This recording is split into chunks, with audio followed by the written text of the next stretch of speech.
दोस्तों नमस्कार, आप देख रहे हैं हेलो न्यूज वर्ल्ड। सोच बेहतर कल की। रविवार को भाजपा के बागी एवं पूर्व जिला पार्षद प्रशांत सन्नी यादव ने गांव बूढ़पुर के पास अपने कार्यकर्ता बैठक बुलाई और 11 सितंबर को अपना नामांकन दाखिल करने की बात कही।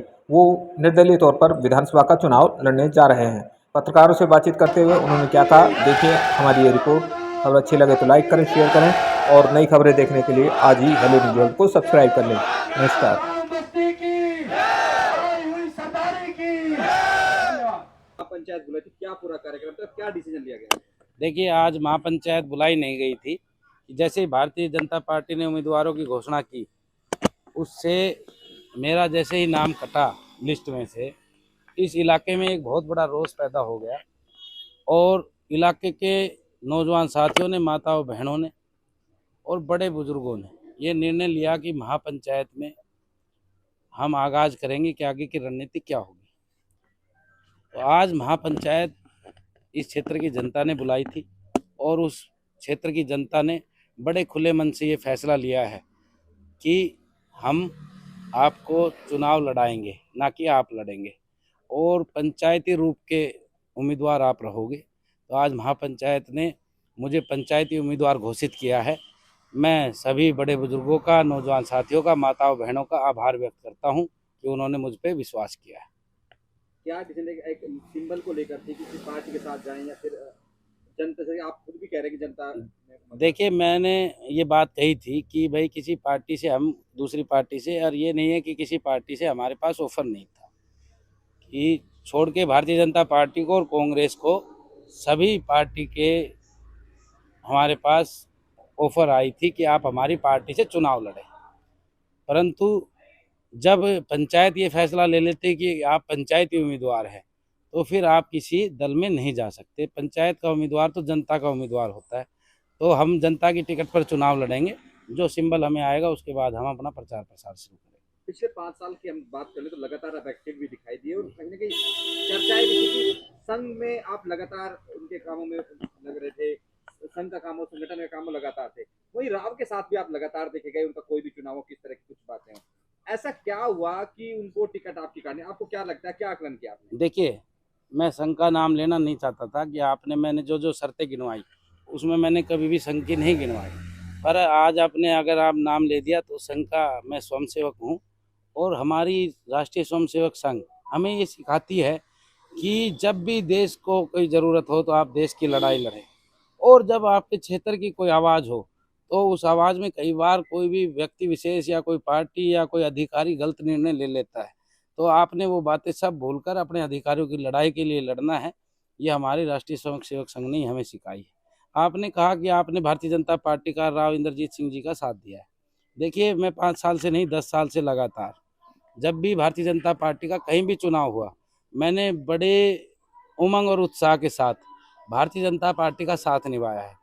और मैं ये मानता हूँ कि पूरा देश ही नहीं, पूरा विश्व माननीय प्रधानमंत्री नरेंद्र मोदी जी की कही हुई बात पर विश्वास करता है, और उनको कहीं ना कहीं वो मानता है कि माननीय प्रधानमंत्री नरेंद्र मोदी जी ने बात कही है तो कहीं ना कहीं सफल होगी।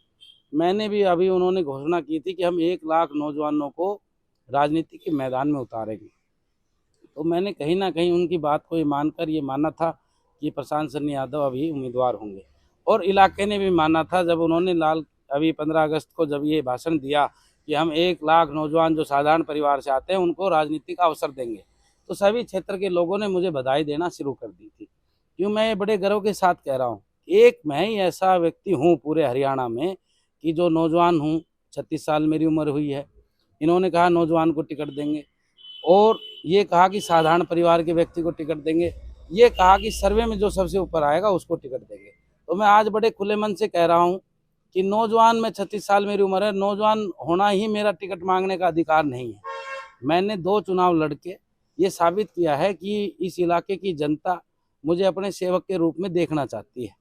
और दोनों चुनाव में, एक चुनाव में मेरे को 10,000 से ज़्यादा वोट मिले और 4,000 वोटों से मैं जिला परिषद का वो चुनाव जीता था।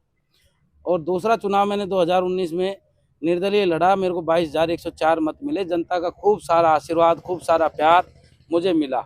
और साथ ही साथ एक नेता होने के लिए एक ये साबित करने होते हैं कि आपके पास जनता का जनाधार है या नहीं। 2018 में हमने उस ग्राउंड में रैली की जिसमें माननीय प्रधानमंत्री नरेंद्र मोदी जी ने रैली की। हमने कोई नेता नहीं बुलाया, वो भी पंचायत ने, इलाके ने रैली की थी। हमने वो रैली करके भी ये साबित किया कि जनता हमारे से प्यार करती है। मैं इसलिए कह रहा हूँ कि नौजवान होने के नाते मैं टिकट नहीं मांग रहा था। ये इलाका, ये देश, ये इनसे सवाल पूछ रहा है भारतीय जनता पार्टी से कि आपको और किस प्रकार का योग्य व्यक्ति चाहिए जिसके पास इतनी क्षमता थी, जो बिल्कुल साधारण घर से, परिवार से जन्मा है, उसकी आपने टिकट काट दी। आप कह रहे थे सर्वे के आधार पर टिकट देंगे।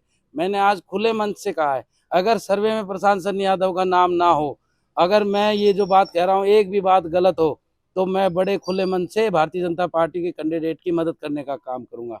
इन्होंने नौजवान को प्रशांत सन्नी यादव की टिकट नहीं काटी, इन्होंने उस हर नौजवान की टिकट काटी है जो आगे आने वाले देश के भविष्य के लिए लड़ना चाहता था। इन्होंने हर उस मध्यम वर्ग के परिवार को दबाया है जिनके परिवार के बच्चे राजनीति में आकर देश की सेवा करने चाहते थे। मैं ये कह रहा हूँ कि इन्होंने ये वादा कोई नौजवानों के साथ ये नहीं किया कि सचमुच में ये नौजवानों को लेकर आना चाहते हैं। इन्होंने ये वादा लोकसभा का चुनाव जीतने के लिए और अपने घर को भरने के लिए, सत्ता में बैठने के लिए ये वादा किया था। चर्चा ये भी है कि पार्टी के साथ एक नेता का दबाव था, उनके रिकमेंडेशन से टिकट दी गई। कुछ दहीना भोसले की बात करने, जिला पार्षद का चुनाव हारते उनको टिकट दे दी गई। रेवाड़ी में जो उस कैंडिडेट को टिकट दी गई जो जिनका काफी विरोध था उनके इलाके में, इसको किस तरह से देखते हैं? उस नेता की क्या भूमिका? देखिए, मैं ये विश्वास कमी रह गया, आप उसका विश्वास नहीं जीत पाए। देखिए, मैं ये कह रहा हूँ, बड़े खुले मन से मैं कहता हूँ कि ये सब जितनी भी बात कही इन्होंने, ये भारतीय जनता पार्टी एक कमजोर पार्टी है।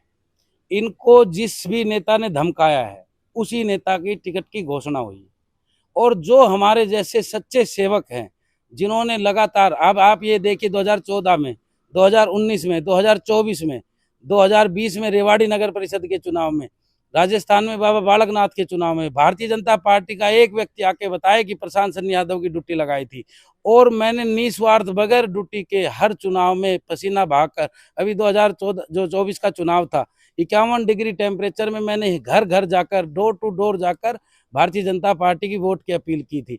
ये पार्टी कभी भी वर्कर की नहीं है। ये कोई भी ये जो बातें बोलती है उस पे सच नहीं है। ये तो सिर्फ जो पार्टी को धमकाएगा, जो डराएगा, उसको ये टिकट देंगे। मैं फिर वहीं आता हूँ, जब लोकसभा का चुनाव था 51 डिग्री का आपने भी जिक्र किया, जी, आप हर मंच पे राव साहब के मंच पे तमाम नारे लगाते जी। ऐसे विश्वास में क्या कमी रहेगी कि राव साहब आप पे विश्वास नहीं जता पाए, और क्यों आपको रिकमेंड नहीं किया उन्होंने? देखिए, मैं ये बात खुले मन से कह रहा हूँ आज कि मैंने कभी भी ना राव इंद्रजीत सिंह जी की सेवा में कमी छोड़ी और ना भारतीय जनता पार्टी की सेवा में कमी छोड़ी, और ना मैं इस बात से नाराज हूं कि मेरी टिकट काट दी गई। नेताओं के पास लंबी लिस्ट होती है और लंबी उनके पास चर्चाएं होती है कि मेरे साथ ये नेता बड़े लंबे समय से लग रहा है। मैं तो ये कह रहा हूं कि अगर इन्होंने टिकट काटनी थी तो ये बातें नहीं बोलनी चाहिए थी कि सर्वे के आधार पर हम टिकट देंगे, रायशुमारी हम करेंगे, लोगों को परेशान हम करेंगे, हम उनके भावनाओं के साथ खिलवाड़ हम करेंगे। ये सब बातें इन्होंने नहीं कहनी चाहिए थी। आपको अगर मेरे से टिकट नहीं देनी चाहिए थी, वो तो देखो विश्वास में जीत पाया ना जीत पाया वो उनका मन जानता है, परंतु इलाके की जनता ये कह रही है कि जिसने भी इसकी टिकट काटी है उसने प्रशांत सन्नी यादव के साथ दगा किया है, धोखा किया है।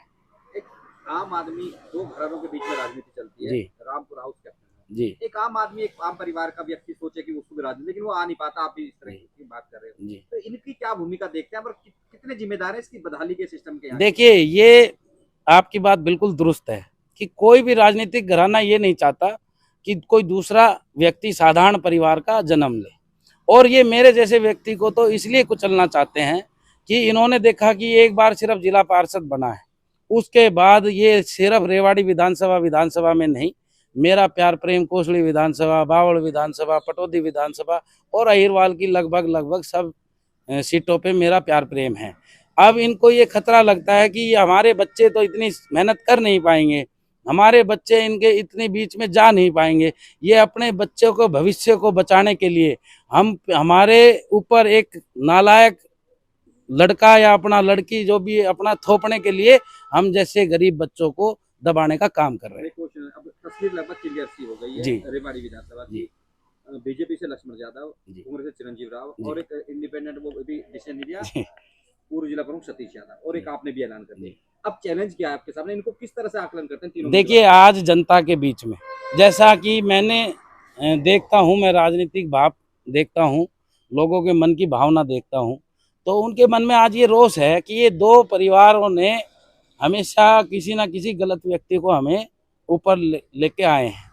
तो मैं आज बड़े खुले मन से कह रहा हूँ कि जहाँ कहीं भी ये समर्थन मांगने जाएंगे, जो पार्टी कैडर से जुड़े व्यक्ति हैं मैं उनकी तो कह नहीं सकता, परंतु हर व्यक्ति में, आम जन में बहुत भारी रोष है। वो इनको वोट की चोट से 5 तारीख जब चुनाव के मतदान होंगे, जब नतीजे आएंगे तो इनको वोट की चोट से ऐलान करने का काम करेंगे। मेरा लास्ट क्वेश्चन है कि चिरंजीव से बेहतर क्यों आप? देखिए, मैंने एक बात कही है कि उनके परिवार ने लगातार, पहले उनके दादाजी एमएलए रहे, आज पहले उनके पिताजी रहे, मंत्री रहे, आज वो एमएलए हैं। उन्होंने जो अपना काम किया है वो जनता के बीच में लेके जाएं। हम अपनी जो बातें हैं हम अपनी जनता के बीच में लेके जाएंगे। तय जो तो कोई भी चुनाव लड़ेगा वो कहेगा मैं उससे बेहतर हूँ, वो मेरे से बेहतर है। तो हम जनता को तय करना है कि कौन बेहतर है। और हमने लगातार जनता से एक ही वादा किया था, जब मैं 2019 का चुनाव लड़ रहा था, मैंने ये कहा था कि अगर आप मेरे को विजयी बनाते हैं तो मैं आपकी कलम से सेवा करूंगा, और अगर आप मेरे को हराते हैं तो मैं आपकी रोड पे पसीने बहाकर सेवा करूंगा। और ये मैंने साबित किया है। मैं एक भी दिन अगर कहीं भी समस्या हुई हो, किसी नौजवान को, किसी बड़े बुजुर्ग को, किसी साथी को, कर्मचारी को, व्यापारी को, जहाँ कहीं भी प्रशांत सन्नी यादव की ज़रूरत पड़ी तो मैंने ये साबित किया है कि मैं उनके बीच में खड़ा रहा।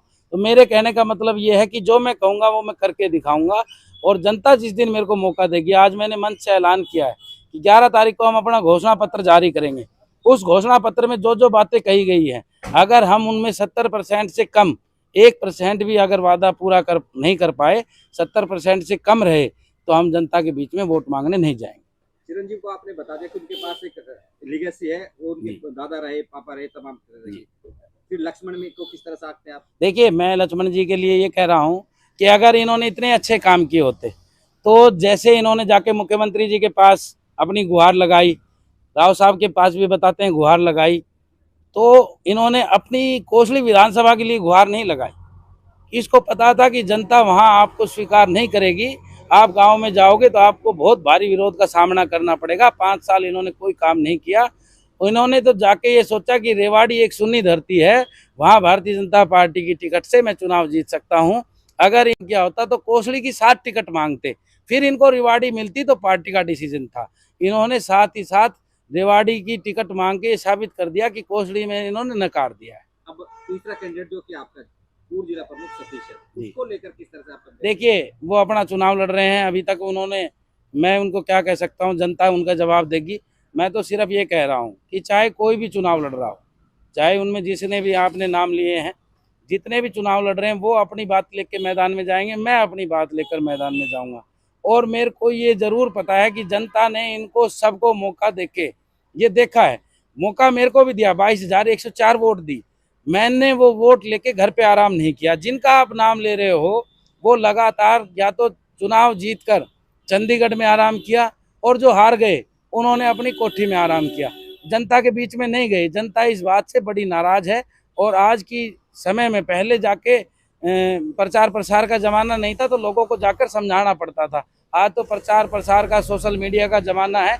सब लोग जान चुके हैं कि कौन कितने पानी में है। अगर उन्होंने इतनी सेवा का मन बनाया होता तो खुद अपने मुंह से उन्होंने कहा कि 7 साल में जनता से दूर रहा, मेरे पास पैसे का अभाव था।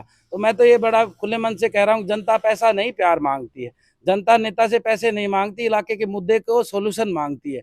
तो अगर मेरे पास कौन सी, मेरे दादा परदादा की फैक्ट्रियाँ चल रही थी, हमने भी जब संकल्प ले लिया, शहीद आजम भगत सिंह जी ने संकल्प लिया, सुभाष चंद्र बोस जी ने संकल्प लिया, हमारे चंद्रशेखर आज़ाद जी ने संकल्प लिया कि जब तक हमारे शरीर में प्राण रहेगा हम आपके देश की आज़ादी के लिए लड़ाई लड़ेंगे। उन्होंने कभी ये नहीं कहा कि हमारे पास पैसे खत्म हो गए इसलिए हम आपके बीच में नहीं थे।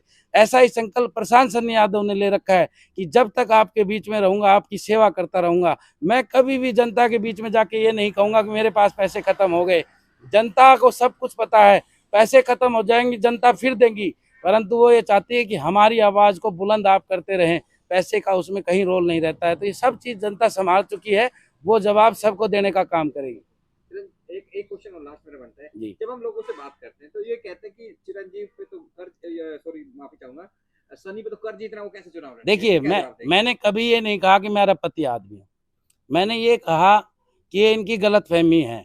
इन्होंने टिकट कटवाने में भी ये बहुत बड़ी बात करी कि सन्नी के पास कर्जा है, कर्जा है, कर्जा है। मैं कह रहा हूँ कि कर्जा है।